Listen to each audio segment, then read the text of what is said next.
Bienvenue dans ce nouvel épisode de Ça déborde, le podcast Nature Peinture qui t'aide à faire autrement, à devenir ta priorité et à prendre soin de toi sans culpabiliser.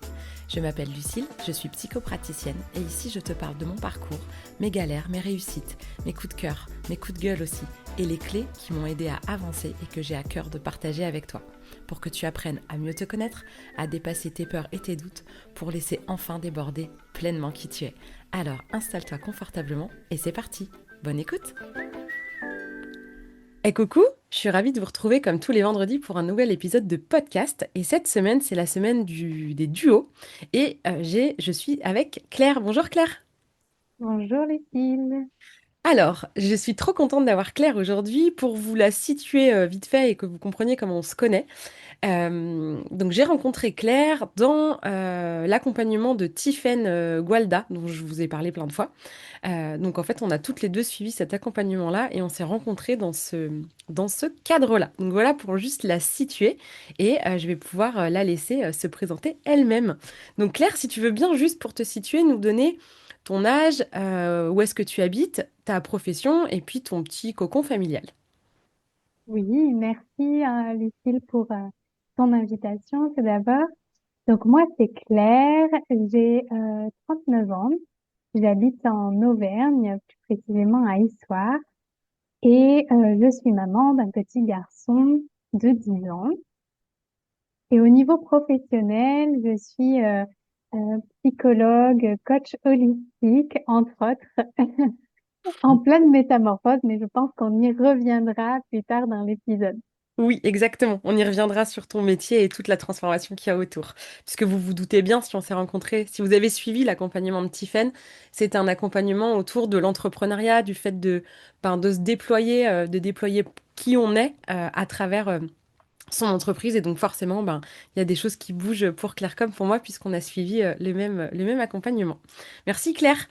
Alors, pour commencer à aller un petit peu plus loin, je vais te demander de nous parler de toi à travers l'objet que tu as choisi. Hmm, oui. Alors, l'objet que j'ai choisi, ça, je peux te le montrer, que tu puisses voir. Donc, Ah, c'est une bougie en forme de lotus. très belle. Voilà. Alors, pourquoi j'ai choisi la bougie? En fait, du coup, c'est vraiment parce que pour moi, elle représente ce côté doux, hein. La lumière de la bougie, c'est très doux. Donc c'est la douceur de la bougie, son côté chaleureux aussi. Donc c'est la douceur, la chaleur et puis le fait que ce soit lumineux. La lumière, hein, c'est la lumière à travers l'obscurité qui perce aussi l'obscurité. Donc je trouvais que ça me représentait plutôt bien avec ce côté voilà doux. Ça te va très bien, effectivement. Le premier mot qui me vient quand je pense à toi, c'est toujours la douceur. Et est-ce que le fait que ce soit je mettrai la photo de son objet, mais il y avait en fait une bougie au cœur d'un support, d'un photophore en forme de lotus avec des pétales. Est-ce que l'objet symbolique était la bougie en général, ou est-ce que cet objet en forme de lotus a aussi une signification particulière pour toi? Les deux. Les Donc deux. effectivement, il y avait la bougie avec la flamme. Il y a aussi cette flamme où c'est entretenir sa flamme intérieure. Voilà, il y avait aussi ça. Et la forme aussi, parce que j'aurais pu prendre une autre bougie, effectivement. Et si j'ai pris celle-ci, c'est parce que, alors à la fois, moi j'adore les fleurs. Je trouve que c'est, je sais pas, elle me connecte à quelque chose de plus grand aussi, à cette beauté, à ce côté très féminin. Il y a ça. Et le lotus en particulier, c'est une fleur aussi au niveau symbolique, hein, où on sait que il y a qu'elle pousse en fait dans la boue Ouais.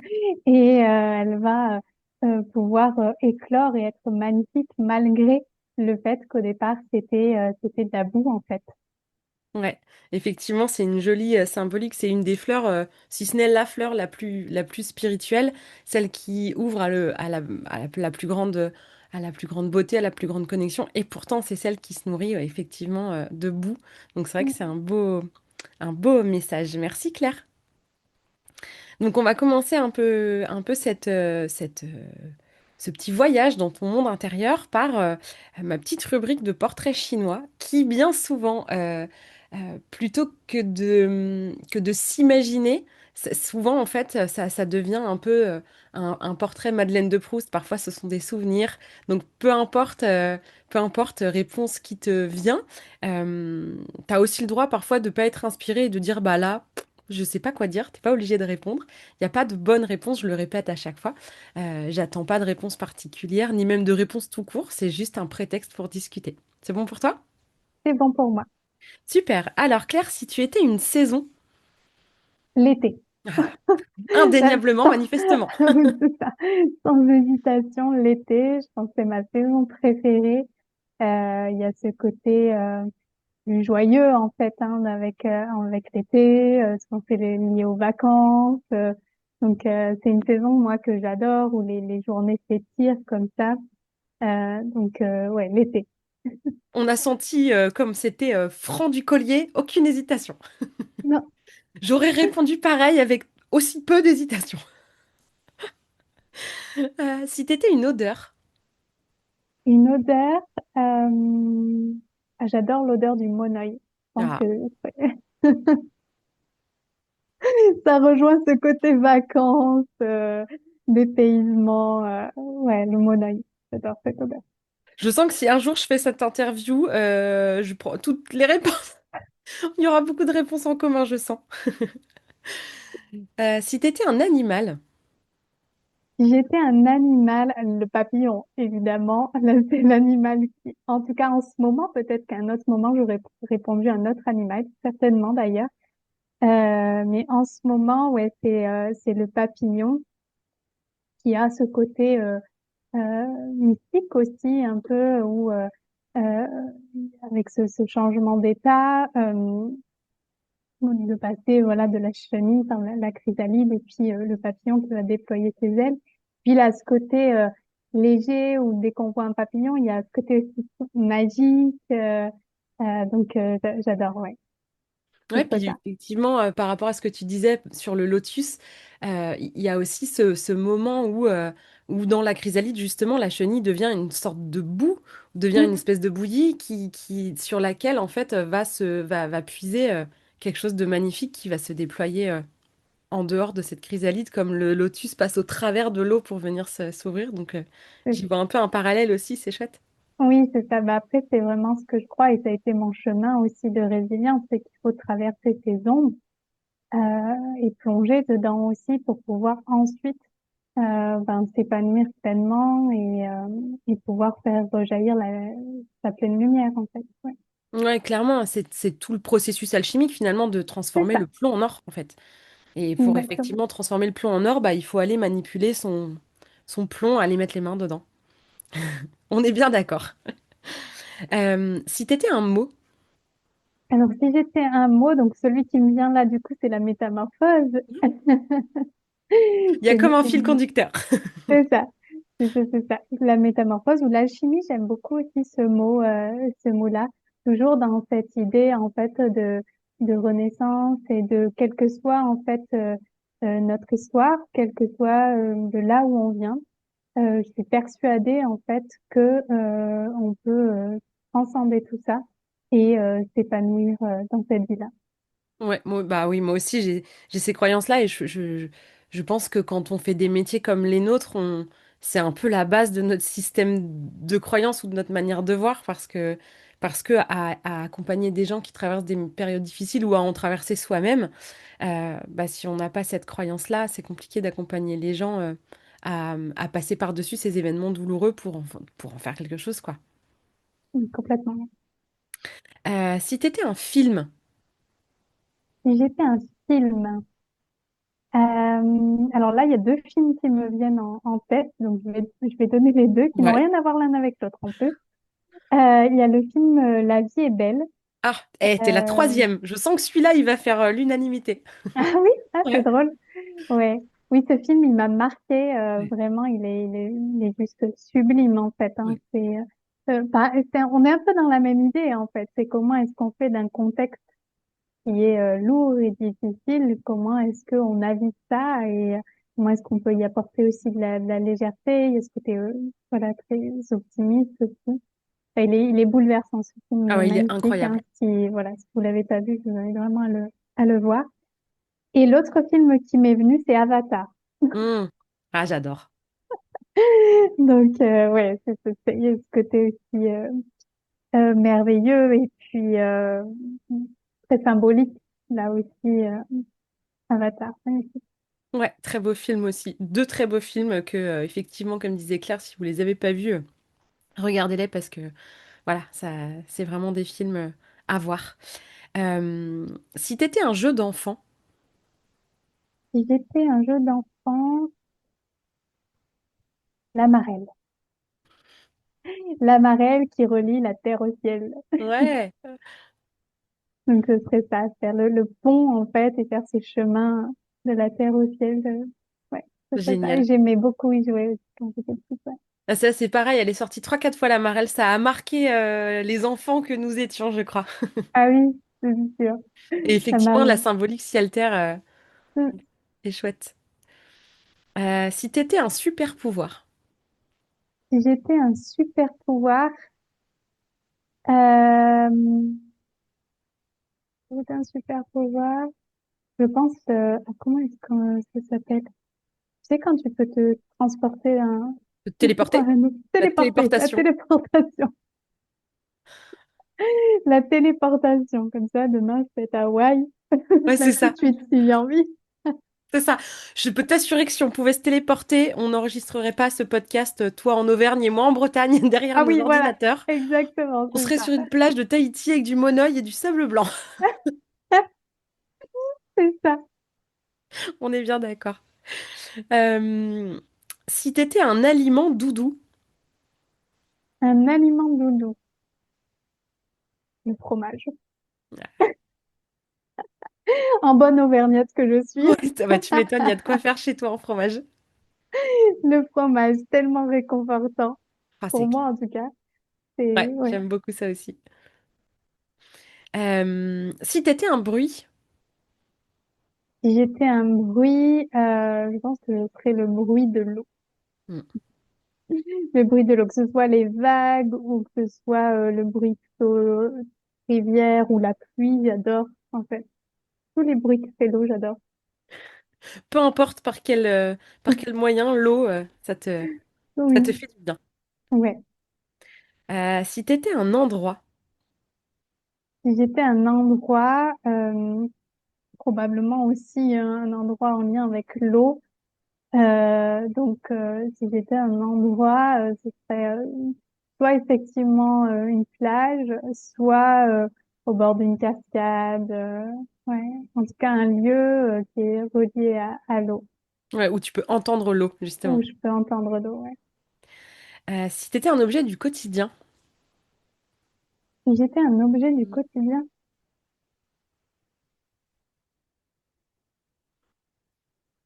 oh une la bouilloire, colle. une bouilloire, Une bouilloire? Ok. ouais, une bouilloire. En fait, c'est l'objet qui m'est venu parce que j'utilise une bouilloire, je ne sais pas combien de fois dans une journée. T'es mise quoi? Tisane, thé, qu'est-ce que tu vois? Ouais, un peu tout, en Un peu fait, tout. c'est ça. Tu sais, ça commence à chicorer le matin. Ah oui. Et puis, non, alors, quand l'eau tempérée, enfin, à 40 degrés, 35 en première intention le matin. Puis après, mon chicorée. Et puis, tout au long de la journée, je vais me faire, ouais, des infusions, des choses que j'adore. C'est ce côté chaud, en fait. Et donc, ouais, ma bouilloire, c'est un indispensable. Je comprends. Moi aussi, je tourne, tu vois, mon super mug fidèle à côté de moi. C'est aussi de la chicorée. Ça fait pas longtemps que je m'y suis mise, mais je trouve ça trop bon. Ah oui, C'est moi, tout j'adore. doux et en même temps, ça a plus de goût que les tisanes qui, pour moi, ont jamais assez de goût. Ça a Hmm, jamais assez de goût. Et du coup, je me trimballe mon mug qui reste chaud. Et comme toi, j'aime bien ce côté de la boisson chaude ouais. ouais, Qui tout au long de la réchauffe, journée. c'est ça, Ouais, ouais. carrément. Merci pour ce petit portrait où on te découvre un petit peu plus. Avec Euh, plaisir. Maintenant, on va faire un petit tour dans ton monde, un peu plus profondément, on va dire. Euh, alors, est-ce que tu débordes? Est-ce que je déborde? J'essaie de déborder de plus en plus. C'est un chemin aussi. Longtemps, je ne me suis pas autorisée à déborder, justement, où j'étais beaucoup j'essayais de correspondre, en fait, à ce que j'imaginais être bien, aux attentes aussi des autres, aux attentes de la société, hein, tout simplement, de rentrer dans des cases. J'ai longtemps eu ce fonctionnement-là. Et de plus en plus, je m'autorise à déborder vraiment qui je suis, à assumer mes différentes facettes. Donc c'est un chemin, je crois, et je pense que c'est le chemin d'une vie parce qu'en fait on a tellement de facettes différentes que oui, le temps de déborder tout ce que l'on est, il faut bien toute Il faut une vie. bien une vie, ouais, c'est ça. Et puis que ce qu'on est vraiment à la quarantaine, comme là, ou ce qu'on est à 30 ans, ou à 20 ou à 50 ou à 60, ben, c'est peut-être pas les mêmes choses qu'on a envie de faire déborder. Donc effectivement, il faut bien toute une Exactement. vie pour déborder, c'est qui on est.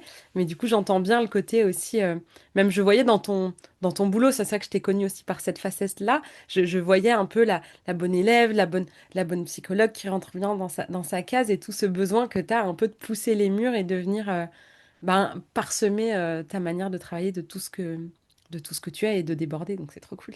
Oui, exactement. Effectivement, c'est complètement ça. C'est-à-dire que ce métier de psychologue, c'est un métier que j'aime profondément, hein. Mais c'est vrai que je me sentais un peu à l'étroit Mm. dans ce métier.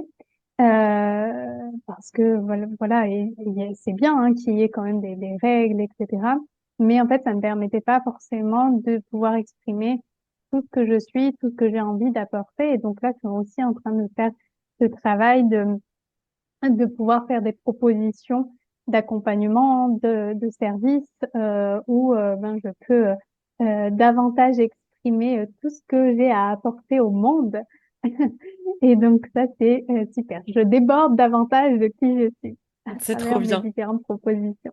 Ouais, bah c'est génial et ça ne peut qu'être inspirant quand en général on s'autorise à déborder qui on est, on autorise aussi les autres à le faire. Donc Oui, c'est toujours c'est ça. inspirant. Ouais. Oui, oui, oui, c'est important en tant qu'accompagnant aussi, ou thérapeute, coach, enfin, quelle que soit la forme, même enseignant, Mm. d'incarner en fait ce qu'on transmet, parce que ce qu'on va finalement incarner, ça va avoir toujours beaucoup plus d'impact que ce qu'on va dire au final. Oui, Euh, ça rend réel. Le fait de voir qu'on incarne ce qu'on prône, ça rend réel, ça rend possible. Et ce qui ne veut pas dire que l'idée, c'est de faire exactement comme nous, mais que une transformation, quelle qu'elle soit, si on l'incarne, ça montre aussi que c'est possible. Oui, c'est ça, que c'est possible et qu'on est crédible. Enfin, je veux dire, si tu dis à tes enfants qu'il faut manger des légumes et que toi tu manges des frites à longueur de journée, il y a un moment, en fait, c'est pas cohérent, tu vois. Mm. Faut quand même incarner, incarner ce que tu prônes. Oui, ah bah clairement, clairement, clairement. Qu'est-ce qui te fait rire? Qu'est-ce qui me fait rire? Je dirais que c'est mon compagnon et mon fils qui me font rire le plus. C'est génial ça au quotidien du coup. C'est ça. Donc, ouais, ce serait ça. Euh, Après, ouais, je saurais pas trop dire quoi exactement, mais c'est ça, l'autodérision, les choses comme ça, j'aime bien. Ok. Et qu'est-ce qui te fait pleurer? Qu'est-ce qui me fait pleurer? Ce qui me fait vraiment profondément pleurer, c'est la maltraitance des enfants ou le fait, euh, oui, de savoir qu'il y a des enfants qui vivent des situations dramatiques ou dans la misère, voilà, dans des zones de guerre. Bah, tout ce qui touche aux enfants, Mm. c'est un point très, très sensible pour moi. Et c'est d'ailleurs pour ça que je me suis pas dirigée dans cette voie-là parce que en fait, c'est trop sensible. Ouais, c'est ça, ça aurait été trop dur pour toi d'être confronté à ça au quotidien, ouais. Oui. Ouais, je comprends. Euh, un truc que t'aimes pas chez toi. Un truc que j'aime pas chez moi. Ce que je n'aime pas chez moi, c'est le fait que je suis trop susceptible, ou en tout cas trop sensible à ce qu'on va penser de moi. Donc, du coup, je vais tout de suite le prendre de plein fouet, et me remettre en question, et voilà, je n'aime pas très très bien. Ouais, ça peut profondément te déstabiliser. Ouais, Ouais. ok. Et qu'est-ce que t'aimes chez toi? Que j'aime chez moi, je dirais que c'est peut-être ma résilience, donc cette force que j'ai, qui transparaît pas forcément à premier abord. Pourquoi tu dis ça? Euh, Parce que en fait, je pense que je parais très très calme et très douce, et parfois en fait euh, on l'associe pas forcément à la force et à la puissance, mais je crois en la puissance de la douceur Tellement. profondément. Et donc ça c'est quelque chose que j'aime chez moi, je pense, ouais, Super. la puissance de la douceur. Ouais, mais oui, ça peut être. C'est vrai qu'on a plus l'habitude d'associer le fait d'être résistant, d'être fort à des gens qui vont avoir, je sais pas, une stature solide ou qui vont être très, genre, pas trop effacés, pas, tu vois, qui vont être C'est ça. visibles, qui vont, voilà. Alors qu'on peut avoir énormément tout autant de force et de puissance en étant discret, doux, et effectivement, parfois, la douceur a des capacités de transformer, euh, de contribuer à des changements hyper profonds et parfois beaucoup plus que la force. Même si la vie nous met parfois des grosses tartes dans la gueule pour nous faire bouger à la hauteur de nos résistances, parfois c'est avec beaucoup de douceur quand on s'autorise, quand on ouvre la porte en fait à la douceur, c'est fou comme ça peut porter, vraiment. Ah oui, Mm. ouais, oui, c'est clair. Ouais. Euh, Est-ce que t'as un petit plaisir coupable? Tu vois, un petit truc un peu en mode ce noble pour ceux qui ont la rêve de la vieille pub, genre c'est bon la honte. J'adore regarder les dessins animés. Oh, mais c'est même pas un plaisir coupable, ça c'est une base, non? C'est quoi tes préfs? Je pense que c'est l'univers Disney. Tellement. Euh, ouais, c'est ça. J'adore. Donc, ouais, j'ai adoré Vaiana, donc C'est parce qu'il y a plein Mulan, d'eau. c'est ça. Ah bah oui, tu vois, je veux pas, mais oui, c'est ça. Ça sent le monoï chez Vaiana. Ouais, voilà, c'est ça. Excellent. Bah écoute, ouais, définitivement, on va avoir beaucoup de réponses. Enfin, il y a beaucoup de réponses que j'aurais pu donner, quoique moi, je l'aurais même pas mis en, en plaisir coupable. Je ne me sens même pas coupable de regarder des dessins animés. Mais genre, t'en regardes toute seule des fois ou juste tu te sers de ton fils comme prétexte? Alors, beaucoup avec mon fils, mais ça me dérange pas d'en regarder tout seul, hein. Moi, c'est ça, tu Non. te poses tranquillou avec un petit dessin animé. Ouais, ouais. Ah ouais, non, mais je fais pareil. J'ai regardé Rebelle dimanche matin sans du coloriage, tout va bien. Et oui, j'ai Nos 41 enfants ans. intérieurs ont besoin de s'exprimer, hein. Mais c'est ça. Et j'étais toute seule. Et puis au fur et à mesure, mes enfants se sont levés. Putain, ah, c'est Rebelle, trop cool. Mais j'avais commencé toute seule avec mon coloriage. Voilà. Donc une âme d'enfant, comme tu dis, qui doit avoir besoin de s'exprimer.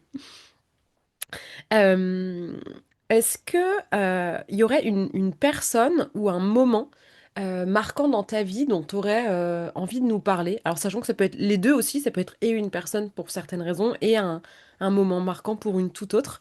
Mais voilà, des choses qui ont compté pour toi dans ta vie.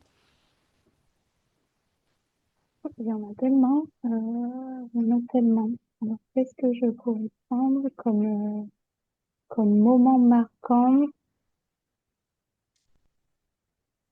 Alors, je vais en prendre un qui est celui où j'ai décidé d'arrêter médecine pour faire psycho. Ok. Ça a été un grand moment parce que ça a été, je pense, la première étape de vraiment je m'émancipe et je vais vers ce qui me plaît profondément, même si c'est peut-être moins bien perçu. Et donc, je pense que ouais, ça a été un moment important dans l'affirmation de moi, parce que c'était pas forcément évident de faire ça.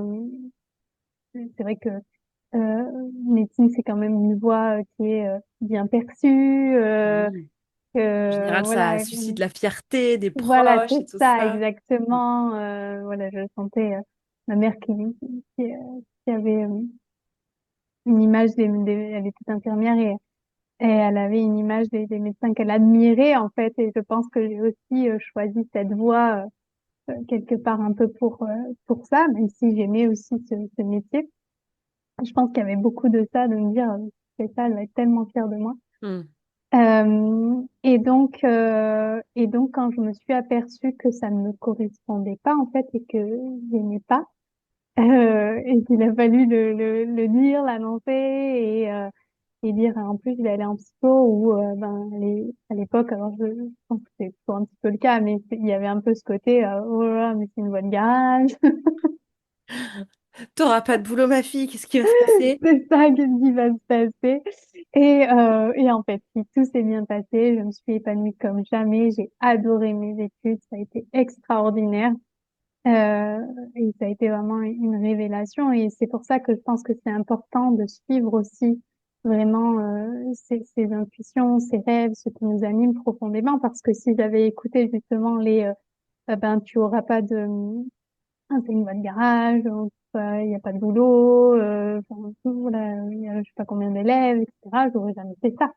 Et en fait, C'est ça. il s'avère que c'était ça, que j'ai adoré, que j'ai trouvé un travail avant même d'être diplômée, j'avais déjà mon premier poste en CDI. Enfin, c'est-à-dire, voilà, suivez votre cœur et Bah, c'est ça, et puis faut jamais oublier, même si je sais que sur le moment, pour l'avoir traversé et pour voir aussi des gens traverser ça, euh, dans l'instant, quand on reçoit comme ça soit des critiques, soit des peurs, des freins, tu vois, ou des mises en garde, euh, alors c'est toujours en fait avec un... Enfin, la plupart du temps, c'est quand même euh, provoqué par une volonté de protéger, de prendre soin, mais qui est assez maladroite. Et ce qu'il faut pas oublier, c'est que les peurs qu'on nous balance ou les freins, c'est les freins et les peurs de la personne qui parle. Et en réalité, ça a rien à voir avec les freins qui pourraient être les nôtres.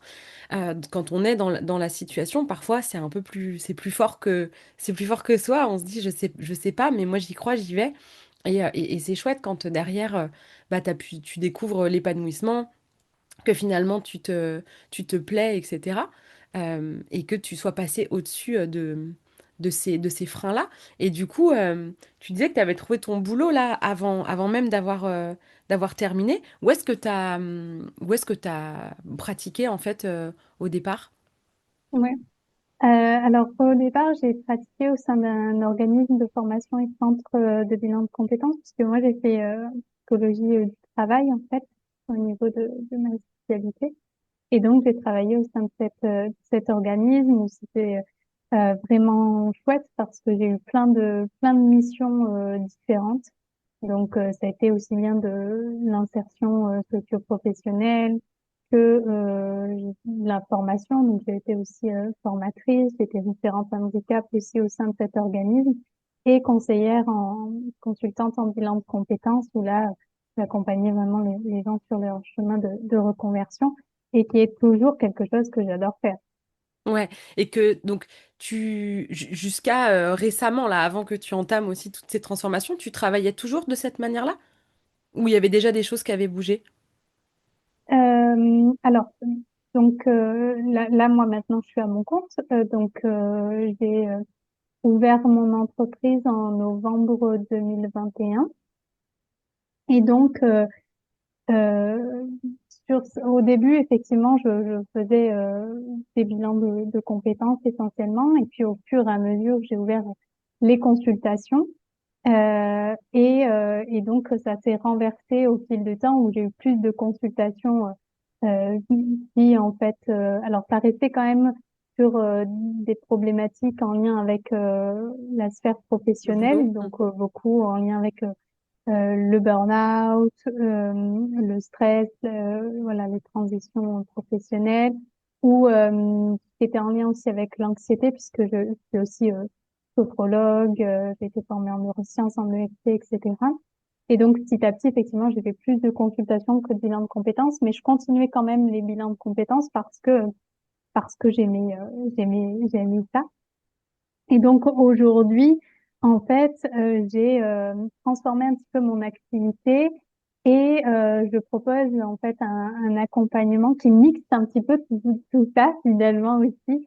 Donc j'ai appelé Métamorphose et c'est vraiment l'idée, c'est de pouvoir accompagner les femmes dans ce chemin de transformation pour qu'elles puissent vraiment oser se révéler, hein, révéler pleinement qui elles sont, trouver leur voie et pouvoir se créer une vie professionnelle et personnelle qui soit pleinement épanouissante et pleine de sens. Et c'est vraiment ce qui m'anime le plus en fait. C'est que les femmes puissent s'autoriser à vivre la vie dont elles ont envie. Ouais, qu'elles osent déployer leurs jolies ailes de C'est ça. papillon.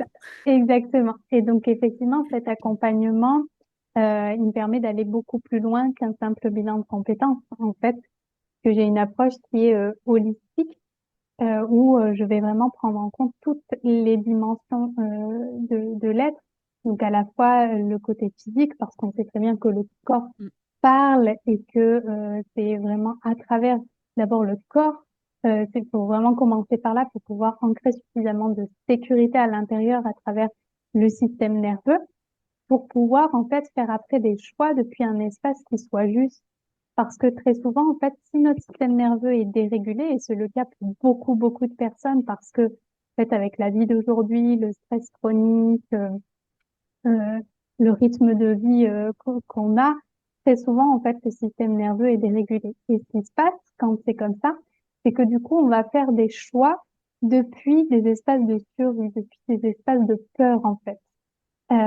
Et donc, l'idée, c'est vraiment de pouvoir ramener la personne à un espace en fait plus neutre pour qu'elle puisse faire des choix en conscience et pas des choix qui partent depuis uniquement en fait la peur ou la survie. C'est Donc ça, c'est intéressant. vraiment important de le prendre en compte. Et pour moi, c'est vraiment la base et c'est par ça que je vais commencer et d'apprendre aux personnes à identifier quand est-ce que je suis en fait dans un état de système dérégulé et quand est-ce que je suis dans un état régulé en fait, de reconnaître ça. Et à ce propos-là, j'ai un kit de régulation du système nerveux qui devra sortir bientôt, mais peut-être que j'en reparlerai plus tard. Finis juste sur Petite cette approche, SOS. c'est ça. Je vais juste finir sur l'approche. Donc, il y a donc la prise en compte du corps, la prise en compte du mental, bien évidemment, où là, on va venir travailler plus au niveau des croyances, des conditionnements qui peuvent aussi nous limiter. Euh, et comment est-ce que je shift ces croyances? Donc là, j'ai plein d'outils, notamment le l'EFT, c'est extraordinaire pour ça. Au niveau donc physique, mental, énergétique aussi, puisque on sait très bien que ben, l'état énergétique dans lequel on se trouve va aussi influencer nos choix. Donc il y a aussi l'aspect énergétique, l'aspect émotionnel aussi que on va venir travailler, se libérer en fait des émotions qui peuvent nous empêcher de nous déployer pleinement. Spirituel aussi. Alors, spirituel, c'est dans le sens de se reconnecter vraiment à son âme, à son intuition, à ce qui fait profondément sens pour nous, en fait. Euh, et l'aspect aussi, euh, je dirais plus socio-culturel, parce que ça va avoir aussi une incidence sur ce qu'on fait, donc en fonction de la culture dans laquelle on a grandi, en fonction des attentes parentales, sociétales, comment est-ce que je peux m'émanciper de ça si j'en ai envie. qu'il y a des choses aussi que je peux avoir envie de garder. Regardez, ouais. Exactement. Et donc, c'est vraiment un accompagnement qui prend en compte tout ça et qui va nous permettre du coup de définir vraiment une voie qui nous correspond vraiment pour de vrai au plus profond de nous. Et après, il y a toute la partie, bah, comment est-ce que je passe à l'action, comment est-ce que je renforce ma confiance en moi pour oser y aller. Ouais, c'est ça, exactement. Je voyais toute l'image au fur et à mesure que tu parlais, je voyais comme si tu dépoussiérais, tu sais, genre t'enlevais les couches ou comme si ça coupait les liens. J'ai un peu aussi l'image d'une marionnette qui se sent un peu empêtrée dans ses fils et puis petit à petit, en fait, de se rendre compte qu'on sait marcher sans les fils et que ceux qui sont à l'autre bout des fils sont pas pour autant si malheureux ou déstabilisés et où finalement, il y a plein de choses qui nous limitent. Et une fois que tout ça s'est déjà déblayé, il y a un champ des possibles incroyable où là, on peut tout créer en fait. Oui, c'est ça, c'est Ouais, ça. bah, Ok. j'ai la même vision, hein, effectivement, de s'occuper à la fois du mental, de l'émotionnel, du corps. Alors, j'ai pas encore beaucoup d'outils, moi, sur le corps, mais tu vois, je me forme bah, lundi prochain, tu vois, à la théorie polyvagale pour justement avoir un peu ce côté système nerveux et d'apprendre à écouter son corps, parce qu'on le sait qu'on ne sait pas écouter son intuition, mais on sait moins, ou c'est moi peut-être avec mon prisme que le corps, il a plein de choses à nous dire et on a peut-être moins conscience qu'on ne sait pas l'écouter, notre corps. Mm. C'est ça. Ah, mais oui, oui, c'est le. Moi, je suis persuadée d'ailleurs parce que, et très souvent c'est le cas, le corps a alerté avant. Souvent, comme dans les cas, en tout cas, de burn-out, des personnes que j'ai pu accompagner, souvent il y a eu des signaux avant-coureurs en fait, hein, au niveau corporel, qui n'ont pas été écoutés en fait, Écoutez, ouais. et Mm. jusqu'au jour où ben, le corps crie suffisamment fort pour que ça arrête la personne. Mais oui, le corps, c'est avant notre tête. Mm. Et souvent, notre corps, j'avais vu une image comme ça et je trouvais ça chouette. Il y avait cette image que on traitait parfois notre corps ou même à la limite nos émotions ou ce qu'on va pouvoir ressentir. J'avais vu ça, c'était marqué qu'on traitait mieux sa voiture que notre propre corps, en fait, le véhicule de carrosserie plutôt que le véhicule de chair. Et l'image, c'était comme si on mettait un scotch opaque sur un voyant qui s'allume Mm. pour pas le voir. Et alors qu'en fait, si un voyant s'allume sur notre voiture, on va aller au garage, a priori, tu vois, relativement vite, parce que j'ai besoin de ma voiture. Et puis si je vais trop loin et que je la casse pour de bon, ça coûte cher. Et donc, il y a tout ça qui rentre en ligne de compte. Puis c'est dangereux, je peux avoir un accident, causer un accident avec moi ou avec d'autres. Enfin bref, il y a quelque chose, on va réagir aux signaux de sa voiture, ou quand il y a plus d'essence, ça devient une priorité, en fait. On va faire le plein. Mais la fatigue, on va pas l'écouter, on va mettre un scotch sur la réserve en mode mais non! Et c'est là où on tire vachement et j'imagine que ça, bah, ça fait partie dans ce que toi t'accompagnes, ce que t'as beaucoup accompagné en tout cas, qui va pousser au burn-out, qu'il soit professionnel, enfin à l'épuisement total, que ce soit perso, pro, Mm. parce que arrêtez de mettre des sparadraps, arrêtez de mettre du Chatterton sur votre tableau de bord. C'est ça. Exactement. Et puis c'est marrant que tu prennes cette image-là, justement, pour expliquer un petit peu ce qui se passe aux personnes que j'accompagne, où c'est exactement ça. C'est-à-dire, en fait, c'est là, la voiture, elle avait les voyants orange qui s'allumaient, mais hop, c'est qu'orange, c'est pas grave, je peux Ouais, continuer à c'est pas avancer, encore en fait. rouge. Tant que c'est pas rouge, je peux continuer, quoi. Et juste au moment où c'est rouge, mais du coup, c'est trop tard, quoi. Les réparations, c'est plus long à faire que si j'avais anticipé, quoi. Et donc, c'est un petit peu la même chose, et effectivement, pour la réserve d'essence. Ouais, c'est des images qui me parlent beaucoup parce que je les utilise aussi beaucoup, mais c'est tellement parlant, c'est exactement ça. Mais oui, et j'utilise souvent des exemples automobiles sur même les comportements, les choses comme ça. Je prends des exemples où on est en voiture parce que bah, il y a d'autres conducteurs avec des vrais gens dedans, mais on voit bien qu'on leur invente des intentions, une vie, un âge, et que quand il y a quelque chose qui se passe pas bien, la personne elle se fait insulter de vieux cons, de jeunes cons, de ce que tu veux, puis tu sais même pas en fait si t'es un homme, une femme, un vieux, un jeune, t'as même pas vu, mais t'as inventé toute une vie. Et donc on voit bien il y a vraiment un interlocuteur, mais qu'en réalité, dans ce que ça fait émerger chez nous, ça parle que de nous en fait. Et je Mhm. trouve que quand c'est dans la voiture, il y a toujours, je trouve toujours que la voiture, c'est un bon, une bonne image, même sur le chemin d'apprentissage, quand j'explique que le chemin d'apprentissage s'est passé de je sais pas que je sais pas à je sais que je sais pas, puis je sais que je sais et je sais plus que je sais. Et ben, je trouve que le permis de conduire, enfin la voiture, c'est pareil. Au début, un enfant, il sait même pas qu'il sait pas conduire. Il n'a pas forcément Mhm. la conscience qu'il saurait pas faire avancer la voiture s'il voulait. Puis après, il sait qu'il sait pas. Puis après, bah, quand t'apprends et que tu viens d'apprendre, tu le sais que tu sais. Tu réfléchis à tout. Et puis après, tu peux chanter, fumer une clope, regarder derrière, tout en étant en côte, à un feu rouge, tout va bien, point de patinage. Là, tu sais même plus ce que tu fais, ça fait tout seul. Et je trouve que la voiture, ça permet de décrypter pas mal de choses. Et c'est Yann, dans les interviews précédentes, donc celui qui m'a formé, qui disait que pour lui, les voitures, c'était des utérus sur pattes. Que c'était comme si se retrouvait dans un petit cocon, comme si le monde n'existait plus un peu autour de nous. Et où parfois, il dit on s'oublie, on se cure le nez au feu rouge alors qu'il y a des gens à Mhm. côté. Enfin, et qu'il y avait un côté utérus, utérus pas sur pattes, mais sur roue, utérus roulant. Et je trouvais ça rigolo.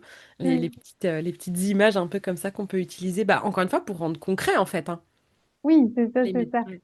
C'est vrai que c'est quelque chose que j'utilise moi aussi beaucoup, l'image, et parce que ça parle plus facilement aussi aux gens. Ils retiennent plus facilement quand tu Oui, c'est passes ça, par... ça rend concret, ça met une image concrète et du coup, ça mm, aide à intégrer le principe qui va avec, en fait. complètement. Ouais, de manière plus ludique. Euh, alors, du coup, la petite rubrique que j'aime bien, c'est le moment où je vais te poser la question de l'invitée précédente. Donc, c'était Marine qui a posé la question donc, il y a 15 jours. Enfin, c'était il y a beaucoup plus longtemps en vrai, mais ça a été diffusé il y a 15 jours. Donc Marine, petite photographe entre ombre et lumière. Si t'as pas écouté l'épisode, tu peux aller l'écouter, c'était chouette aussi. Donc Marine avait une question du coup pour toi. Qu'est-ce que tu fais au quotidien qui te rend heureuse? Qu'est-ce que je fais au quotidien qui me rend heureuse? Des câlins, des câlins à mon fils et à mon compagnon. Ouais, des câlins du matin là, j'adore. Le bonheur, ça se voit. Vous aurez pas forcément l'image, mais tout le visage est illuminé quand tu parles de ça. Mm, Ouais, donc les ouais, câlins, c'est une ouais, bonne des source câlins. de bien-être. Eh ben Mm. écoute, merci beaucoup. On va pouvoir passer à mes petites cartes. Donc on va peut-être pouvoir en Mm. piocher une, peut-être deux, ça dépendra du, de la digression. Alors, qu'est-ce qui pourrait t'arriver de pire si tu laissais de côté les choses qui ne te sont plus utiles? Qu'est-ce qui pourrait t'arriver de pire si tu laissais de côté les choses qui ne te sont plus utiles? Voilà. Qu'est-ce qui pourrait m'arriver de pire si je laissais de côté les choses qui ne sont plus utiles? Ben, au pire, je gagnerais du temps, non? Mais clairement, clairement. Mais ouais, c'est vrai que cette question, c'est vraiment... enfin, je la comprends dans le sens... euh, pour parler un peu des freins où parfois on n'arrive pas à lâcher ce qui nous convient plus, ce qui nous est plus utile ou ce qui nous correspond plus. Et bah, en fait, il y a des peurs parfois. Donc peut-être Hmm, que à cette question, euh, faudrait l'ajuster un petit peu parce qu'effectivement, si tu laissais de côté ce qui t'est plus utile, tu gagnerais sûrement du temps. Mais je suis en train de penser à ta transformation de boulot. Tu vois, parfois les freins qui de lâcher ben, ce qui fonctionne, tu vois, mais qui est plus utile ou qui hmm, correspond plus. Et ouais, oui. c'est vrai elle est bizarre cette question. Ouais, c'est vraiment pour aller dans les peurs en fait, enfin pour dans les freins, Oui, de voir c'est ça, qu'est-ce. c'est parce qu'on peut Mm. l'avoir de plusieurs niveaux de profondeur. Moi, Ouais, c'est j'ai ça. pris le premier niveau. Ouais, non, mais c'est ça, genre, et au pire, si tu lâches ce qui est plus utile, au pire quoi. C'est ça. Au pire, si tu laisses ce qui est plus utile, ben, peut-être que tu vas te trouver toi-même et que tu vas t'épanouir pleinement. Tu risques ça, mais bon, Tu ça vaut le coup de risques prendre le risque, hein, j'ai envie de dire. ça. Faut essayer. Ouais, voilà, c'est ça. Au pire, tu pourras toujours remettre ton masque après. C'est ça, tu remets ce qui est pas utile après, si vraiment c'était si horrible que ça. Je pense pas. En général, il n'y a pas de retour en arrière. Ouais, je pense que... Non, ouais, je suis pas sûre qu'il y ait un retour en arrière possible. Mm. Après avoir enlevé certaines couches. Alors parfois quand c'est trop dur, moi, j'ai déjà vu, ou ça a pu m'arriver aussi, de regretter, tu vois, d'avoir enlevé certaines couches et de me dire, ah bah quand j'avais la tête dans le guidon et que je me posais pas toutes ces questions, finalement c'était plus cool. Bon, c'est pas vrai, hein. Non, en fait, c'est pas vrai, mais Mm. C'est ça ça. m'arrive de penser ça Oui, par moment. oui, c'est Ouais. normal, et moi aussi, c'est ça, c'est ça. Bon, mais tu remets pas la couverture, tu remets le drap. Ouais, voilà, c'est ça. Ou tu remets la couverture en conscience en sachant que ça résout rien et que c'est juste temporaire et que là, bon, C'est allez. ça. Voilà, Je fais l'autruche exactement. 2 secondes, je reviens, ça va, je sais. Oui, c'est ça, c'est ça, c'est ça. En fait, la différence, c'est que tu en as conscience. Oui. Bah, et pour moi, en vrai, le fait de mettre de la conscience sur les choses, ça ouvre encore plus de possibilités parce que tu peux aussi faire un choix nul ou où on sait très bien que c'est pas une solution en soi, tant que tu sais que c'est pas une solution C'est en ça. soi et que c'est juste un moment où là, tu baisses les bras temporairement de dire, oui, je sais, ça résout rien, mais là, tout de suite. Mm, Voilà, je retourne dans mes vieux travers, je mets la tête dans le sable, je veux pas mm. parler, je romps la communication, enfin, tous les trucs qu'on essaye de faire bouger pour que notre vie soit plus fluide finalement. Ces fameux choix difficiles qui rendent la vie facile, dont je parle souvent, plutôt que les choix faciles qui rendent la vie difficile, ben, à partir du moment où on est conscient que le choix facile qu'on est en train de faire résoudra rien et que si on s'arrête à ça, les conséquences derrière seront encore plus difficiles. Du coup, pour moi, ça devient OK, comme tu disais, juste parce qu'il y a la conscience dessus, en fait. Oui, c'est ça. C'est vraiment le plus important. Et de toute façon, on sait que voilà, on n'est pas parfait, qu'il y a des moments, c'est normal aussi, hein, d'avoir ces moments-là. Mm. Ah bah c'est clair, hein, on Mais est c'est humain, important on de est... pas voilà, culpabiliser Ouais. parce que oh punaise, je retombe dans mon truc. Oui, mais tu en as conscience et tu vas en ressortir. Mais là, ça- Ouais, c'est ça. Souvent, quand on travaille trop sur soi, quand on a trop conscience, il y a un peu ce penchant inverse presque, de plus s'autoriser à pas Mm, savoir, à être dans le flou, à être triste. Et c'est comme je dis, hein, il y a un moment donné, quand t'es en crise, quand c'est un moment de crise, quelle qu'elle soit, c'est pas le moment où on cherche des solutions. Juste, on traverse la crise, on se met en boule dans un coin, on attend que ça passe parce que de toute façon, il y a que ça à faire. Il faut accepter aussi de traverser sans forcément chercher la solution tout de suite. mm. Oui, oui, il faut aussi se laisser vivre ces moments-là, quoi. Ouais. Ouais, c'est clair. J'ai tiré une autre petite, j'ai pioché une autre carte du coup pendant qu'on discutait.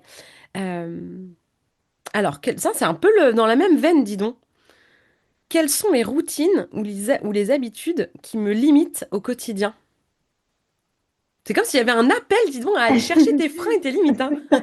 Un quotidien comme routine, tu m'as dit quoi? Quelle routine ou Ou habitudes me limitent au quotidien.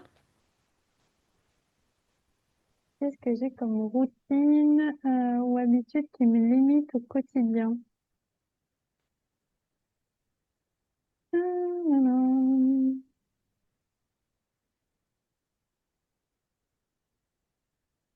C'est pas si facile que ça, là, comme ça, le but en blanc. Euh, peut-être que ce qui pourrait limiter parfois, même si c'est pareil, j'essaie de moins en moins, mais tu sais, c'est quand tu commences à aller sur Instagram, à scroller, puis Mm. à te comparer, puis à voilà. Ça peut peut-être me limiter, me faire perdre du temps et me desservir, ouais.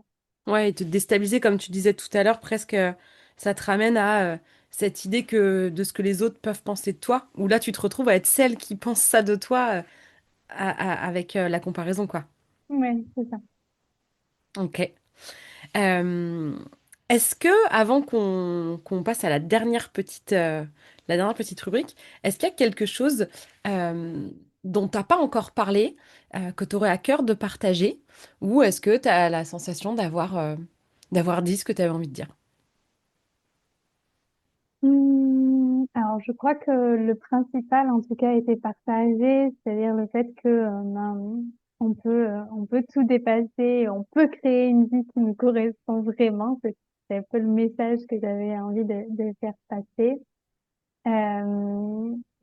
Sur aussi, du coup, et c'est un petit peu, je l'ai un petit peu amené quand je parlais de la régulation du système nerveux, pour moi, c'est vraiment l'une des bases et je trouve ça chouette que tu te formes à ça parce que, en fait, pour moi, ça a été vraiment un game changer dans ma vie, dans ma propre vie et dans ma façon d'accompagner après où j'ai vu des transformations incroyables avec ça parce qu'en fait, connaître comment est-ce qu'on fonctionne, donc il y a cette connaissance, c'est vraiment important. Donc connaître comment est-ce qu'on fonctionne et après, du coup, mettre les actions appropriées en fonction de l'état dans lequel je me trouve, ça va tout changer en réalité. Parce que parfois, on peut avoir cette sensation que, ah, ben, pour se calmer, faut que je respire ou faut que je me calme, etc. Mais en fait, en réalité, c'est pas toujours la réponse que notre système nerveux attend et ça peut même être contre-productif. Et donc, des fois, j'ai beaucoup de personnes qui viennent et en me disant, ah non, mais moi, la méditation, c'est pas mon truc, j'y arrive pas, voilà, c'est pas pour moi. Et en fait, à chaque fois, je leur dis, non, c'est pas vrai. C'est pas ça. C'est que l'état dans lequel vous êtes actuellement ne vous permet pas d'y accéder, Hmm. mais vous pourrez y arriver. Et ils y arrivent toujours, au Ouais, final. c'est ça. Parce qu'en fait, on peut changer d'état, etc. Donc, en fait, c'est pour ça que c'est vraiment important aussi de comprendre que c'est souvent l'état de notre système nerveux conditionne notre psychologie. C'est-à-dire que Et la pas l'inverse. façon qu'on a, voilà, et pas Hmm. l'inverse. Et en fait, si on change notre physiologie, qu'on change comment en fait c'est à l'intérieur de notre corps, on va avoir un état d'esprit qui va être complètement différent. Et ça, c'est juste extraordinaire en fait. Et c'est Bah, une c'est clé clair. vraiment puissante. Et c'est pour ça que je crée aussi, donc je suis en train de créer un kit de régulation du système nerveux parce que j'ai vraiment envie que ces connaissances, elles puissent euh, être apportées à un plus grand nombre. Euh, c'est un kit dans lequel je vais expliquer un petit peu tout ça, ces modes de fonctionnement en fait. Qu'est-ce qui va réguler ou au contraire déréguler notre système nerveux? Comment est-ce que tout ça fonctionne? Comment est-ce que j'arrive à définir dans quel état je suis? Et où il y aura aussi une boîte à outils de pratique qui va aider en fait à pouvoir réguler son système nerveux et qui seront à choisir en fonction de l'état dans lequel je suis. Bah, Donc ça génial. arrive bientôt. Bah, je mettrai le lien. Alors du coup, bah, je pourrais peut-être pas le mettre parce que pour le coup, on enregistre que quelques jours avant la diffusion. Donc peut-être que ce sera pas prêt d'ici là, mais j'imagine que ce sera accessible depuis ton Instagram. Oui, oui, oui, Donc ce je sera mettrai le accessible lien depuis mon de. Instagram, Ouais. depuis mon site internet aussi. Je pense que ça sortira début octobre, le temps Ok. que je finalise tout ça. Mais Eh oui, ben, je mettrai le lien vers ton site et ton Instagram, comme ça, ben, si l'énergie de Claire vous a parlé, si son approche a fait écho et que vous avez envie de découvrir un peu plus son univers, bah, allez voir son Instagram, son site, et puis voilà, vous aurez où la retrouver. Euh, du coup, pour terminer, j'aime bien donc cette idée qui est un lien en fait entre les épisodes et un lien indirect entre les personnes qui se succèdent derrière mon micro. Et donc, ben, à ton tour, je vais te demander de poser une question pour l'invité suivante, parce que je sais déjà qui c'est une fille. ok. Euh, peut-être qu'est-ce qu'elle ferait si elle n'avait plus peur? Ok, je transmettrai la question et donc bah, dans 15 jours, vous aurez la réponse de l'invité suivante. Eh ben, merci beaucoup Claire pour ce moment partagé qui n'a fait en tout cas pour moi que confirmer le, le- l'espèce d'alchimie il y a eu un match, un vrai match entre nous, même si on s'est jamais rencontrés pour de vrai. Il y a eu quelque chose de particulier, non pas qu'il n'y ait pas eu de lien avec les autres filles de l'accompagnement où on s'est rencontrés, mais il y a eu un petit truc en plus assez inexplicable entre nous. Et là, quand je vois les réponses à tes questions et que j'apprends un peu plus à te connaître aussi, je me dis, ouais, bah c'est pas pour rien que que ça a matché. C'est ça. Merci beaucoup, Lucille. Et effectivement, il y a des choses des fois qui ne s'expliquent pas, mais c'était comme ça très certainement que on a un lien. Impalpable, inexplicable. C'est ça, exactement. Et puis bah, peut-être qu'un jour on se rencontrera en vrai. J'ai ma meilleure amie d'enfance qui habite en Auvergne aussi, donc c'est pas impossible que je Hmm, traîne mes guêtres par là-bas et qu'on puisse peut-être se rencontrer. Ou si tu viens traîner du côté de la Bretagne, mais n'hésite pas oui, à venir faire un petit coucou. Et puis bah, on continue à se voir de manière virtuelle autrement. Bah, encore merci Claire pour ce chouette moment. Et puis bah, je te dis à bientôt. oui, merci à toi. J'étais ravie d'être là et c'était vraiment chouette comme échange. Avec Merci grand beaucoup. plaisir. Et merci à tous et à toutes pour votre écoute et votre fidélité. Je vous souhaite une belle journée, soirée, nuit, selon quand est-ce que vous écoutez l'épisode. Et je vous dis à la semaine prochaine. Si cet épisode t'a plu, tu peux laisser un commentaire, noter avec tout plein d'étoiles ou encore t'abonner pour ne pas rater les prochains. Tu peux aussi partager cet épisode pour que d'autres personnes osent laisser déborder qui elles sont vraiment. Et si tu veux en savoir plus sur ma manière de travailler, mes outils et les accompagnements que je propose, rendez-vous sur ma page Instagram L'Oreille et la Plume ou sur mon site internet. Merci beaucoup de ton écoute et de ton soutien. Passe une belle journée ou une belle soirée et on se retrouve bientôt.